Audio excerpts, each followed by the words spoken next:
Армысыздар қадірменді көрермен. Бүгін бізде қонақта жас болса да өзінің орны ерекше Мади Қадыров атты бауырларыңыз. Сол студияға қош келдің. Қош көріп отырмыз. Мади, қалай дайынсың ба? Иә, дайынбыз. Негізі бұл бірінші интервью емес шығар, иә? Иә, төртінші ме екен? Төртінші ма? Ой, онда жай ғана отырып ашыласың ғой. Сен толық ашылуға дайынсың ба? Иә, дайынмын. Қандай болса да сұрақ қоя беруге бола ма? Рұқсат па? Смело қоя бересіз. Смело. Все, онда кеттік. Мади, енді ең бірінші мен өз естуімді айтып өтейін, өз тарихымды, сен туралы қалай естідім. Біріншіден маған бұл ән WhatsApp-қа келеді. Тәте, мынау ән сіз туралы ғой деп. Мен өзі Қарағанды қызымын ғой. Мен о дедім да, бір тыңдадым да қоя салдым. Одан кейін біраз уақыт өтеді, бірнеше ай өтеді, бір кісілер хабарласады, Жанна, біздің алып жатқан қызымыз Қарағандынікі, той болайын деп жатыр, бізге осы баланы тауып берші деп. Сол кезде мен ойландым, бұл қандай хит болып жүрген бала, білмейсің ба сен, бүкіл жерде айтып жүр ғой бұл әнді деген кезде өзіме алдым. Сосын ашып қарап, бұл жігіт кім екен деп іздедім. Сөйтсем, бұл өзі өнердегі әріптестеріміз, өзіңнің бір ұстаз ағаларың бар, өзіңді бір еңбекқорлығымен жарып шыққан бала екенсің. Сондықтан енді біріншіден міндетті түрде сол ән жайлы айтып кетейік. Бұл ән қалай шықты, соның тарихын айтып жіберсең көрермендерге. Енді негізі өте қызық, шыны керек. Мен осы Астана қаласында, Астана гуманитарлық колледжінде оқып жүрген кезде бір қызға ғашық болған болатын. Ол Қарағандының қызы болатын. Сол Қарағандының қызы болып, сосын біз карантин болады ғой. Карантин болған кезде немеге барамыз, екі жаққа айыратты екеуміз. Сосын ол Қарағандыға кетеді, мен осында қалам. Бір ай уақыт өткеннен кейін, ой, ренжіме Мади, екеуміз бірге бола алмаймыз деген сияқты әңгіме айтады да. Өкінішті. Иә. Содан кейін бір жылдан кейін как раз карантинге тойға рұқсат беріп жатқан кезде хабар келеді да. Ол қыз қазір тұрмысқа шығайын деп жатыр деді. Ал ана жерде кәдімгідей андай болады ғой. Бір қызықты сәттер еске түсіп кетеді, кәдімгі кино ойнап өтеді алдынан. Соның барлығы еске түсіп, сол кезде бұрында Бабанг деген кино болушы еді ғой, корейский сериал. деген сияқты. Соған қарап, жасырымды бір сәтке тыңда мені деп гитарамен шығарған болатынбыз. Содан кейін жаңағы мен бір жыл өтеді, сол уақытта сол қайырма табылмай жүрміз да, анан кейін медляк қылып шығарғам мен басында. Содан кейін өзімнің жерлестерім бар, Үржардікі. Өзім Шығыс Қазақстан Үржар ауданы тумасымын да. Содан кейін біз немеге барамыз, туған күнге барам, өзімнің досымның туған күнге барған кезде көрсетеді да, қараш, менің группаласым мынандай ән көрсетіп, телефоннан көрсетеді. Сонда девочка из города Караганда, сызыласың мен қарағанда. Сосын құлағыма сразу елең ете қалды да. Мен туралы ғой деп па? Иә, бірақ жүрегім бір жақын сияқты болды сол әнге, бір тыңдағанда. Сосын жарайды деп, мен айтам, маған инстаграмнан жіберсеші дайректке, кейін асықпай тыңдап көрем деп. Сосын асықпай, енді бір апта өтеді, бір аптадан кейін жаңағы соны қарайым, тыңдап көрем, сосын гитараға салам, вроде әдемі, сосын Қанат ағама жіберем, мынаны тыңдап көріңізші деп. Мынау тема ғой дейді. Давайте, мына номері бар ма, сразу сатып алайық дейді, давайте. Содан кейін барып сатып алып, студияға отырған кезде куплет жоқ. Сосын Қанат ағам тұрады да, сен жазда не шығарып едің ғой? Өз әнді. Иә, куплет шығарып едің ғой. Соны қосып көрші дейді. Давайте қосып, әп-әдемі ән болып шыға келді. Бұл ән карантин кезінде басталды негізі.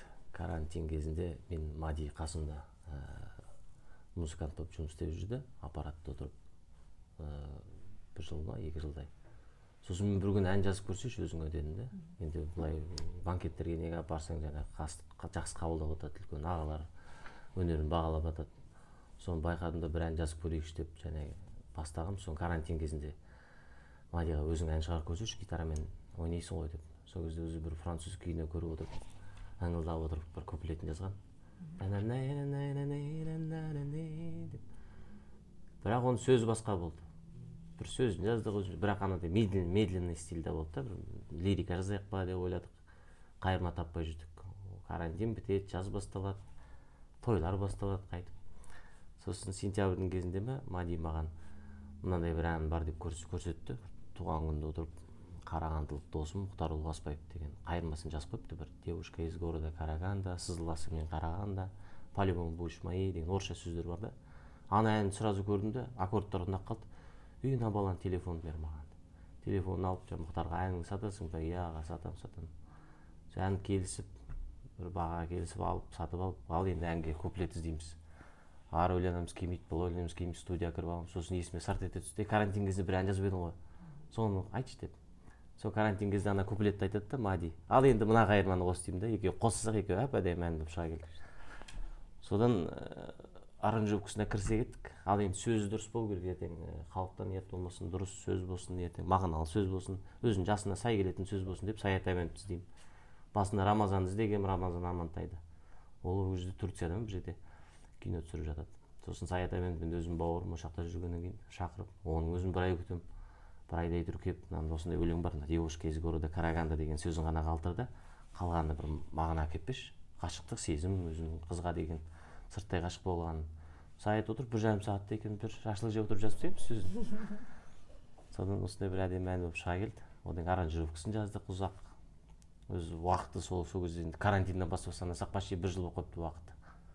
Ал енді процестің уақытын санасақ 8 айда жазылды бұл ән. Жаңағы бірінші сөзі, жаңағы қайырмасы, куплеті, оны қостық, одан аранжировка стилистикасын ойластырдық, одан сөзін әкелдік. Оның сведениясы бар, соның бәрі дайын болғанша 2021 жыл болыпты. Хотя марттың кезінде карантинде бастаған, 1 жыл бұрын. Марттың 16 күні бірақ салдық интернетке. Уже салмай жатып біз жаңағы тұсаукесерін жасағанбыз, осы ән бір кішігірім дәмханада өзіміздің дос ағайындарды, жанашырларды басын қосып осының тұсаукесерін жасағанбыз. Сол кезде осы әнді шықпай жатып сұрап жатты да халық. Мына ән қайда деп. Сөйтіп жаңағы Аридай сайтқа беріп едік. Бір жұманың ішінде 100 000 просмотр, бір айдың ішінде миллион қаралымды бірақ жинады. Бұл енді біріншіден үлкен бақ, екіншіден еңбек деп ойлаймын, қаншама тер төгіп жазған. Тағы бір қызықты оқиға айтып берейін. Бұл әннің шығудың жаңа тарихының арасында, жаңа ол кезде карантин кезінде той жоқ, кішкене қаражатша қиын болып кетті ғой. Сол кезде не істейміз? Мади айтады, мына өлең шығару керек, уже дайын тұр сөзі, бәрі дайын тұр, аранжировка керек, анаған ақша керек. Соны жаңағы чат аштық та, өзіміз туыстағы ағайындар, Мадидің ағайындары бар, жаңағы мен өзім жиен болып келеді, ол туысым. Бүкіл ағайындар жинаймыз да, көрейік кім жанашыр екен деп. Біреу 5 000-нан, біреу 10 000-нан лақтырады, сөйтіп жинап алдық қой, жаңағы аранжировканың ақшасы. Сол халықтың жазған ақшасы бұл негізі.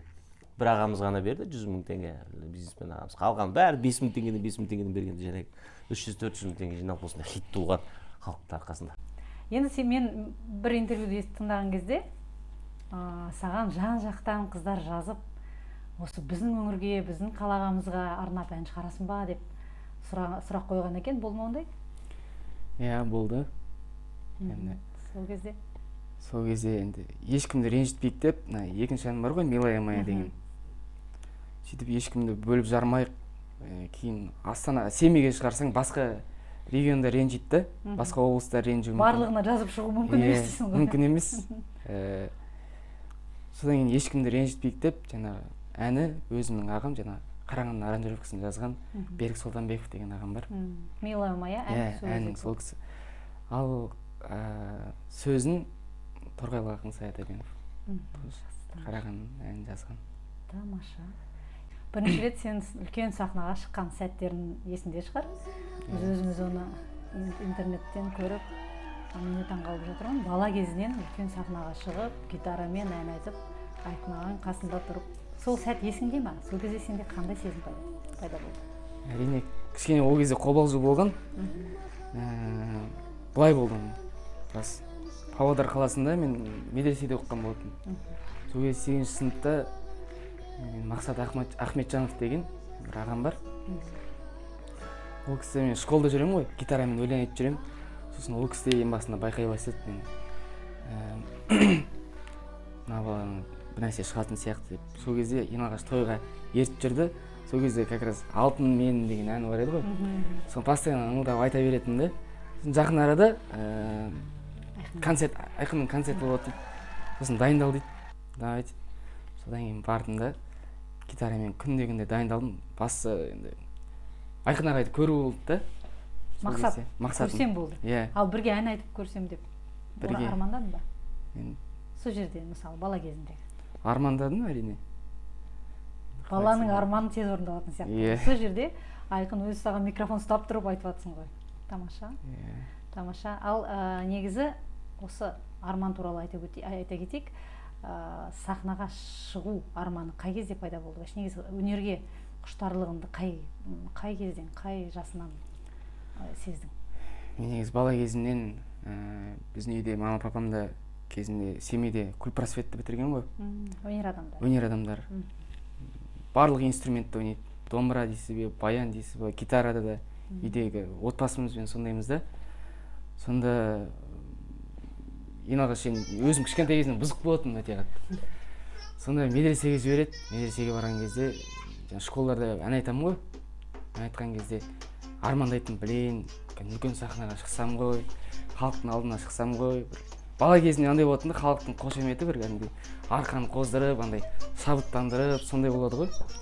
Кезден болады. 7-ші сыныптан басталды. 7-ші сыныптан деп есептейік, сонда бір қысқа арада тез орындалған сияқты арманың. Енді сондай армандарың көп болсын. Армандарға әлі ораламыз. Әңгімеміздің соңына қарай. Қазір отбасы туралы айттың. Сол отбасы жайлы, туған ауылың, сол жайлы айтып кетсең. Біз отбасыда 3 ағайынды, бір сестрам бар. Сен кенжесің ба? Ең кенжесі. Сосын тентек болғансың. Тентек болған. Жақсы. Біз өзіміз Шығыс Қазақстан облысы Үржар ауданының тумасымын. Сол 7-ші сыныпта осы Астана қаласына көшіп келіп, Астанада біраз бұзық болатын мектепте. Сосын Астанадан барып Павлодарға бардың ба? Астанадан Павлодарға барып, Павлодарда 4 жыл оқып, сосын қайтадан Астанаға келіп оралып отырмын. Тамаша. Жанұяң қазір толық отбасың осы Астана қаласында. Или Астанада ма? Көшіп келді ма барлығы қасында? Тамаша. Өзің ата-анаңмен бірге тұрасың. Тамаша. Енді сол сұрақ менде біріншіде туды. Осы біздің тойға келдіңдер ғой.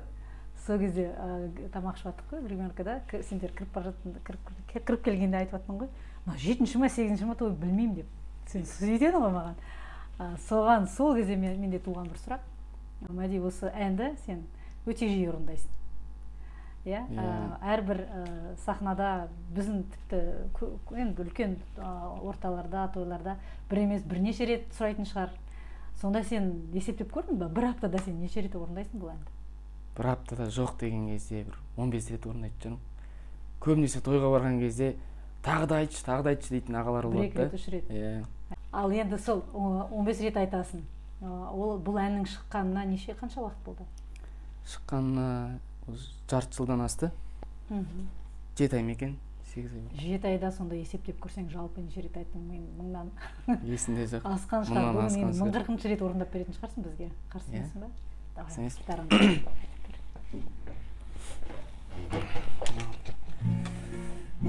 Әні өзімнің досым Мұхтар Ұлғасбаев, сөзі Торғайлық ақын Саят Әбенов.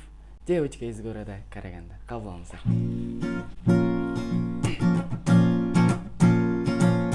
Девочка из города Караганда, жымиясың мен қарағанда, сенегенде жүрек соғар, ойнағандай барабанда. Девочка из города Караганда, жымиясың мен қарағанда, сенегенде жүрек соғар, ойнағандай барабанда. Сенегенде жүрек соғар, ойнағандай барабанда. Жазырымды бір сәтке тыңда мені, таныспай-ақ шын ғашық қылған еді. Айттым бірақ қай жерден екеніңді, сұлуым сен не деген жұмбақ еді. Девочка из города Караганда, жымиясың мен қарағанда, сенегенде жүрек соғар, ойнағандай бұтта барабанда.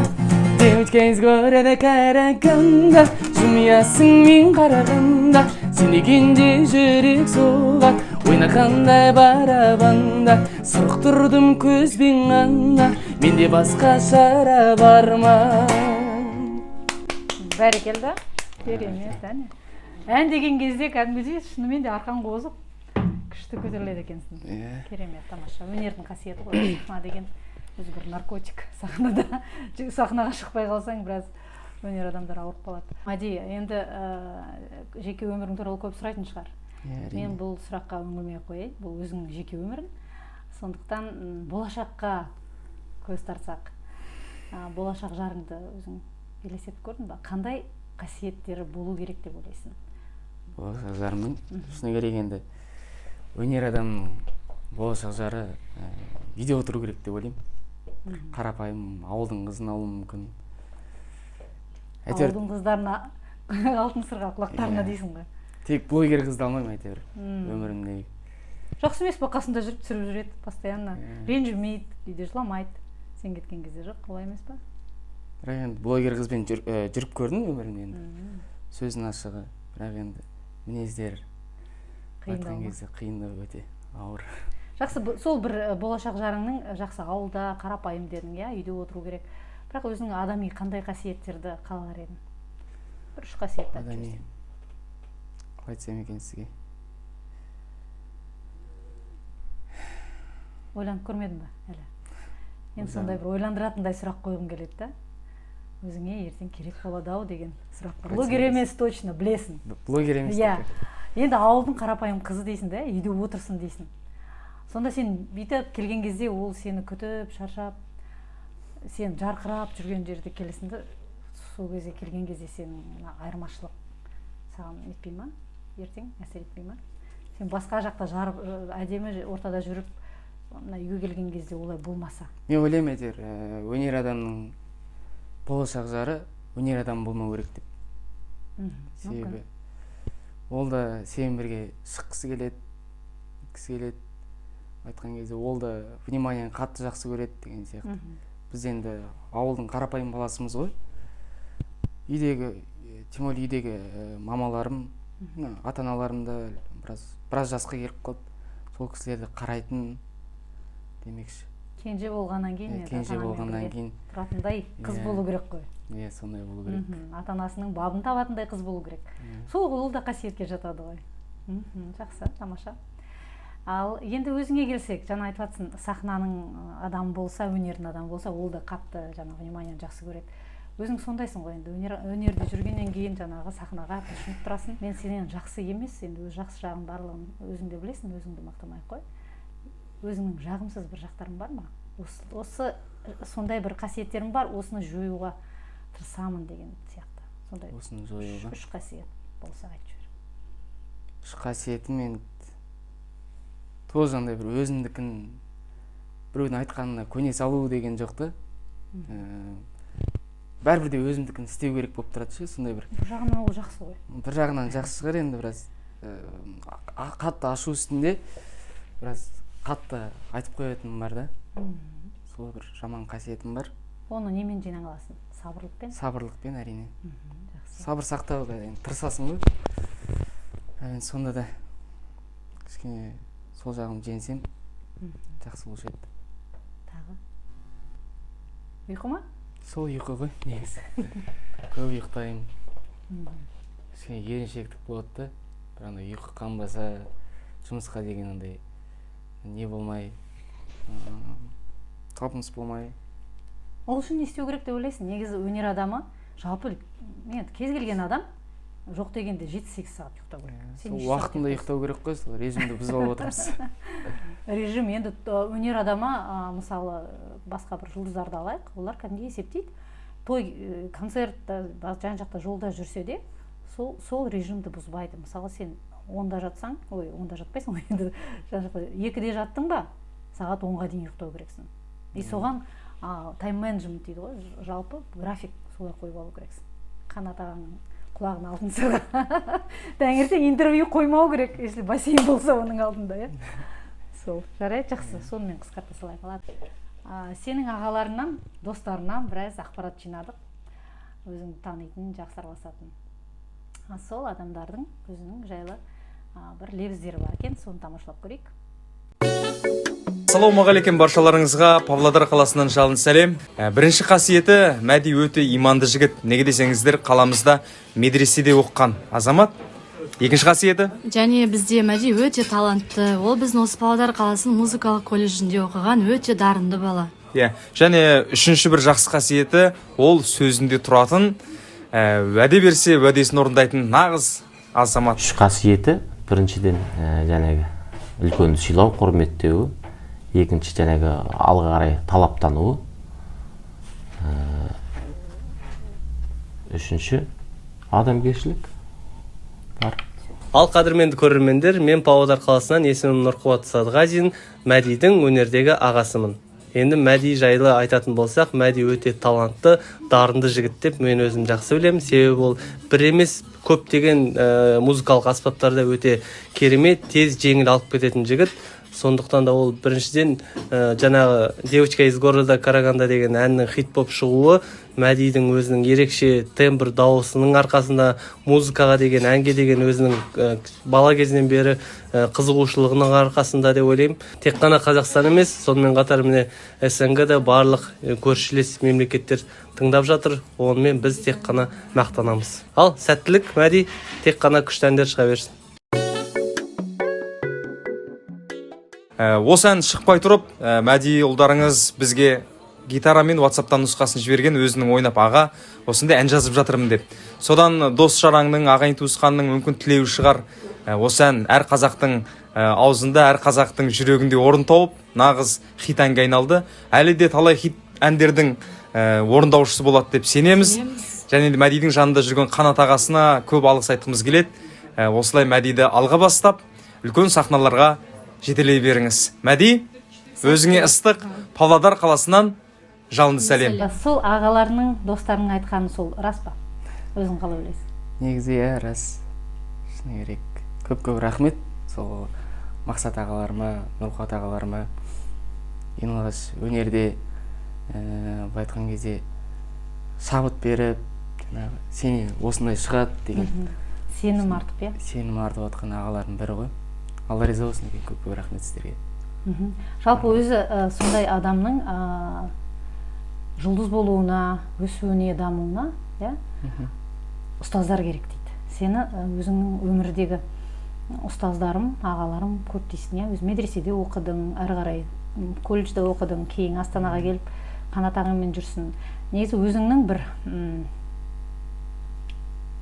қазір осы жерде айтып өтетін, рахметіңді айтатын бір үш адамды айтып өтсең. Ең бірінші айтатын рахметім, бірінші сансыз шүкір Алла тағалаға, екінші үйдегі тілеуім тілеп, тағым қысып отырған ата-аналарыма көп рахмет. Үшінші өзімнің ағаларыма, Қанат ағам бар, Мақсат ағам бар, сосын Талант Кәден деген ағаларым бар. Соларға рахмет. Және де Павлодар музыкалық колледжінің барлық мұғалімдеріне көп рахмет. Керемет. Әр уақытта әрбір адам өзінің бір ұстазы болады ғой алдында.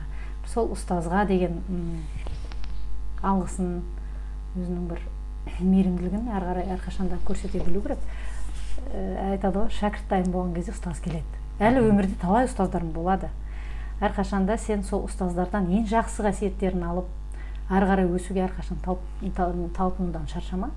Ал әрбір сосын ұстазыңды ұмытуға да болмайды. Әрі қарай әрине Алладан бастап өзі қолдаушыларың көп болсын. Қандай музыканы тыңдайсың, қандай әншілерді жақсы көресің? Сүйіп тыңдайтын әншілерің? Енді сүйіп тыңдайтын әншілер көп қой. Өзім енді Кабак дейді ғой. Сондайда өскен ғой. Чумаковты көп тыңдаймын. Валерий Меладзен көп тыңдаймын. Филипп Киркоров тыңдаймын. Және де Айқын ағаларымыз тыңдаймын. Төреғали. Негізі өзім барлық жанрды айта беремін. Дәстүрлі ән дейсіз бе, дәстүрлі әнді айтып беремін. Және домбырамен де айтып беремін. Қандай аспаптарда ойнай аласың? Домбыра? Домбыра, фортепиано, баян, сосын гитара, әрине. Өзімнің қол үйренген гитарам демекші. Содан кейін домбыра, содан кейін жаңағы ударная. Тамаша. Шетел музыкалардан тыңдайсың ба? Шетелдің Ізденіс үшін, мысалы Ізденіс үшін. басқа бір жаңалық кіргізу үшін көбінесе бізде әншілер шетелдікін алып тыңдайды. Соның алып биттарын алады, бір аккордтарын алады ғой. Сол кезде бір ерекшелік шығады. Бірақ осы қазақи бір өзінің бір мәнерім бар ғой. Соған қосып, мысалы, жаңалық шығарам деп тыңдап көрдің ба? Иә, былай шетелдің әншілерін көп тыңдамаймын негізі. Бірақ енді Жалпы музыка. негізі қазақтың қанында Восток бар ғой. Востокқа билегісі келеді. Россияның әндерін тыңдаймын, грузиндердің әндерін тыңдаймын. Сол жаңағы солардан араластырып келген бойына Өзіңнің қасиетті стилін өлең. шығару. Иә. Тамаша. Өзім Евровосток дейді ғой. Евровосток ол. Иә. Евровосток стилінде жалпы әндерің әрі қарай жалғаса берсін. Тағы жаңа әндер шыға берсін деп тілеймін. Енді бала Мадидің армандары орындалды деп есептеуге бола ма? Тағы да бар ма бала кезінен бір армандап жүрген армандар? Армандар бар ғой әрине. Ең Есінде бірінші қалған қойып бала жатқан кезінде. арман өзімнің жеке концертім болса, сонда өзімнің нағашы апам бар. Ең алдын Отырғызып қоятын. иә, ата-анамды отырғызып қойып, жаңағы колледжде берген мұғалімдерімді, мына жақта ағаларым отырса, сол ғой ең бірінші қазіргі арман болып тұрған. Қазіргі жігіт Мәдидің арманы. Иә. Ал бала Мәдидің армандары болды ма басқа тағы? Орындалмаған әлі де.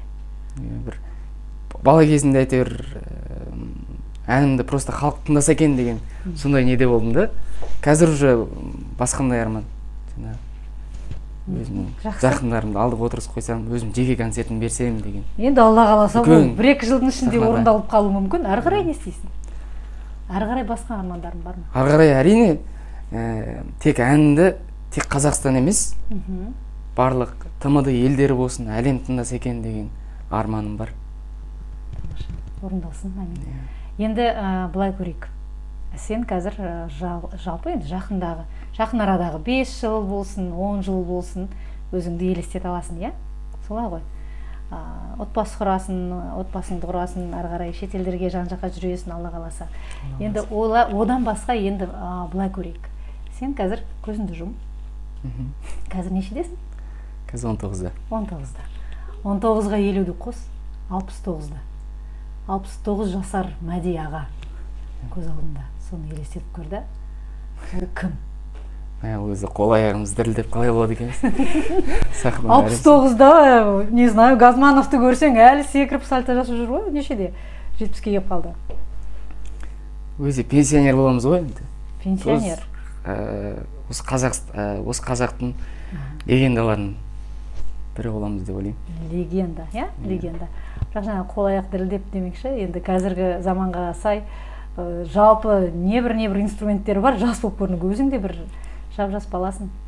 Өзі сондай бір аспаптарды қолданып, денсаулыққа зиян келтірмейтін тамақтарды жеп, спортпен шұғылдансаң, дірілдемейсің деп ойлаймын. Секіріп, билеп, бәленбай концерттерді шетелдерде жан-жақта қоюға. Бұл саған бір үй жұмысы болсын. Негізі жеке ойланатын, көлге суға қарап, болмаса түнде жатарда бір ойланатын сұрақ ол. Әрбір маған келген қонаққа сол сұрақты қоям. 50 жылдан кейін кім боласың деп елестетсең. Сол ары қарай оны қалай орындауға болады. Оны сен өзің басқа бір мысалдарды алып, сол 50 жаңа қазір 69-70-тердегі адамдарды өзің бір ұнататын бір образдарды алып, өзіңе қойып қойсаң, осындай болсам ба деп. Көрдің ба, ол кәдімгі үлкен жұмыс, негізі армандармен жаңа мақсатқа айналдырып, оны айқындап, ол мақсат болса, оған жетесің деген. Бар ғой бір сондай сенім. Сондықтан саған соны тілеймін, қазір 50 жылдан кейін бір бұйырса кездесейік, көрейік, бір концерттің екінші қатарына болсын мені отырғызып қоятын шығарсың, шақырып. Сол кезде есіңе алып. Бірінші қатарда отырасыз ғой. Жақсы, Мади, сұхбатына мыңда бір алғыс, студиямызға келгеніне уақыт тауып келгеніне рахмет. Енді халыққа деген бір өзінің ыстық лебізіңді білдірсең. Ал енді барша қазақ елі, сіздер біздің әнімізді тыңдап шаршамаңыздар, өмір жастарыңыз ұзақ болсын, ауырмаңыздар, сырқамаңыздар, тек бар жақсылық тілегім келеді сіздерге. Және де осында Жанна ханым, сізге көп рахмет. Осындай жұмыстарыңыз әрқашан дами берсін. Осындай жұлдызды қонақтарыңыз көп келе берсін дегім келеді. Мен атынан бір ән болсын. О, давай. Тамаша бір ән. Бұйырса жақын арада шығады. Сіздердің алдарыңызда бірінші рет орындап берейін. Ух ты, эксклюзивная песня, да? Әннің аты гитарада хикая деп аталады. Әні сөзі Арман Сейітжаппаров деген ағамыз.